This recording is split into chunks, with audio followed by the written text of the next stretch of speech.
The first time I made mansaf after I got married was in Ramadan. So I followed my mom's instructions and I misheard one of the instructions that she said.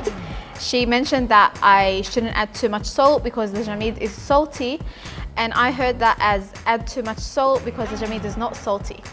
So I had a whole heap of salt in there and it was abnormally salty at iftar time, but thank God I had lasagna to serve on the side. This is what you need for the meat. I have a lamb shoulder which is cut up into pieces with their bones, and I'm going to cook that with some onion, some flavorings such as the cinnamon, cardamom pods and bay leaves.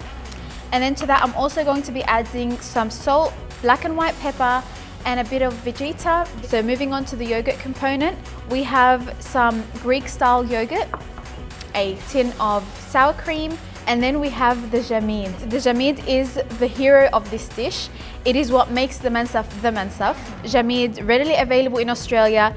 It already comes in a paste form and we just have to add that to our mansaf to give it the beautiful taste of authentic Jordanian cooking. And then the final component of this dish is the rice, which I'm going to cook with some salt and turmeric, and that will get layered on top of my bread. This is just normal sized bread or any thin bread could be used.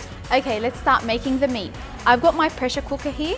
To that I'm going to add some vegetable oil and I'm going to fry off my diced onion.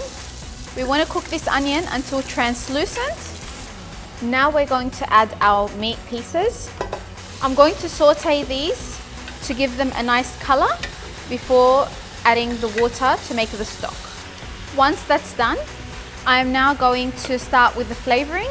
So to my meat, I'm adding some bay leaves, a cinnamon stick, and cardamom pods. I'm also going to add some salt, Vegetta, and some black and white pepper. Once all my flavorings are in, I am now going to add my boiling water. Just enough to cover that meat. The pressure cooker lid is going to go on and it's going to cook for about 40 minutes to make a beautiful flavored stock that we're going to be using in the mansaf. Moving on to the yogurt component of the mansaf dish.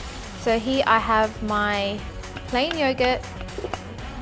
I've got the sour cream, and then finally our jameed.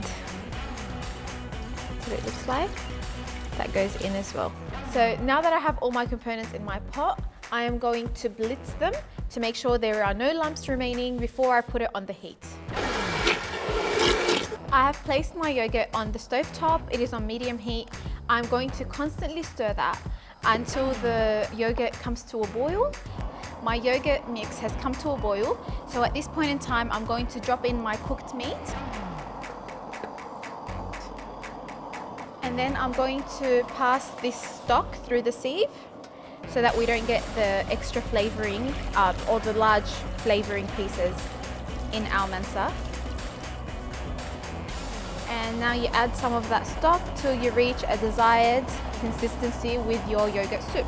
We're going to let that meat cook a little bit more with the yogurt. Moving on to the rice, I am going to add some oil to my pot with that pre-soaked rice. Now I'm going to add my salt and my turmeric and then the boiling water.